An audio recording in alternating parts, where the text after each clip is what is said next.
तुषार आपटेला स्वीकृत नगरसेवक करणं लज्जास्पद आहे असं म्हणत संजय राऊतांनी घणाघात केलाय। भाजपनं लैंगिक अत्याचाराचं बक्षीस दिलंय का असा संतप्त सवालही त्यांनी भाजपला विचारलाय।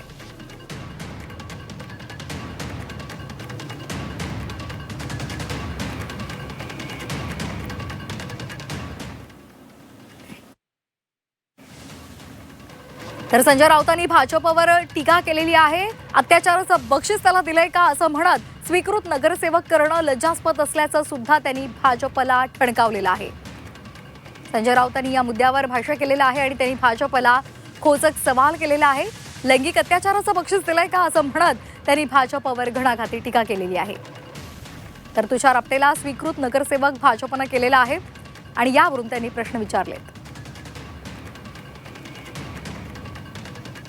आता इथे जे आपटे नावाचे गृहस्थ आहेत RSS आणि भाजपशी संबंधित, त्यांना लैंगिक अत्याचाराबद्दल काय भाजपने बक्षीस दिलं आहे का, इनाम दिलं आहे का? पूर्वी इनाम द्यायचे, तर अशी कृत्य करणाऱ्यांना इनाम द्या। ते निर्दोष सुटलेत का अद्याप? नाही। जर न्यायालयात खटला चालवून त्यांचं निर्दोषत्व सिद्ध झालं असतं तर त्याच्यावरती कदाचित आम्ही नसतो बोललो, पण अजून खटला पेंडिंग आहे। खटला चालवू दिला जात नाही भाजपकडून, हे पण तुम्हाला मी सांगतो। आणि भविष्यामध्ये यांना सुद्धा मुख्यमंत्री क्लीन चिट देतील। तुम्ही महाराष्ट्राचे राज्यकर्ते आहात, हे तुमचं काम आहे। अत्यंत घृणास्पद प्रकार भारतीय जनता पक्षाने केलेला आहे। काँग्रेस, MIM ह्यांच्याबरोबर तुम्ही शेवटी छुपीयुती केलेलीच आहे।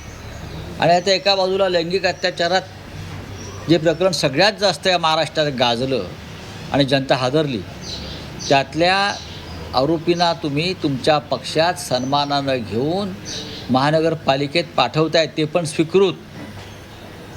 लज्जास्पद प्रकार आहे। राज्याच्या प्रतिमेला काळिमा फासणारे कृत्य भारतीय जनता पक्ष करत आहे।